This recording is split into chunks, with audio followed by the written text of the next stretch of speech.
Bordeaux, mi-janvier, il fait frais, les feuilles à terre craquent sous nos pas. Après une semaine de grand froid et l'apparition de quelques flocons de neige, la température remonte doucement. Alors que la ville accueille les concerts des Enfoirés, un pilier manque à l'appel, Pierre Palmade. S'il est monté à 22 reprises sur scène avec ses camarades, cette fois, il n'y sera pas.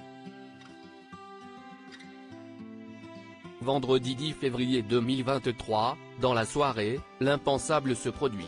L'humoriste, sous l'emprise de cocaïne, cause un grave accident en Seine-et-Marne.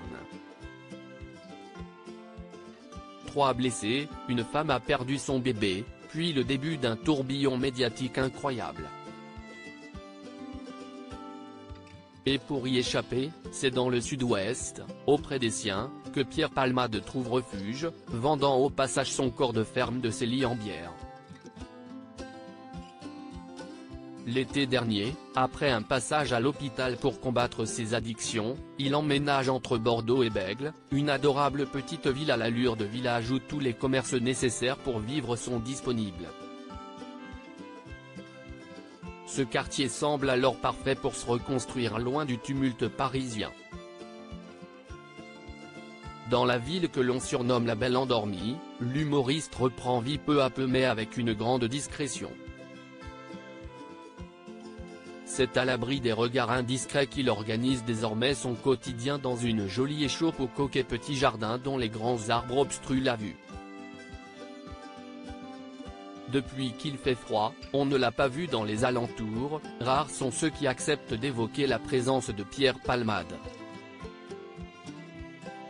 Si la plupart des personnes abordées feintent n'avoir jamais croisé l'ex-compère de Michel Larocque et Muriel Robin, d'autres sont bien plus loquaces. On le voyait de temps en temps faire des courses dans la rue. Il semblait aller bien, mais depuis qu'il fait froid, on ne l'a pas vu, nous glisse une commerçante. Et qu'une autre précise, on l'a aperçu quelquefois dans le quartier. Il avait l'air d'aller bien, du moins on n'a pas entendu qu'il allait mal. Les quelques riverains croisés évoquent tous sa grande discrétion. On sait qu'il habite là, mais on ne l'a pas vu depuis quelques mois, nous lance une femme d'une quarantaine d'années. Vraie discrétion ou volonté des habitants de ne pas nuire à la tranquillité souhaitée par l'humoriste pour se reconstruire et se sortir de ses démons? Crédit photo, Bestimage.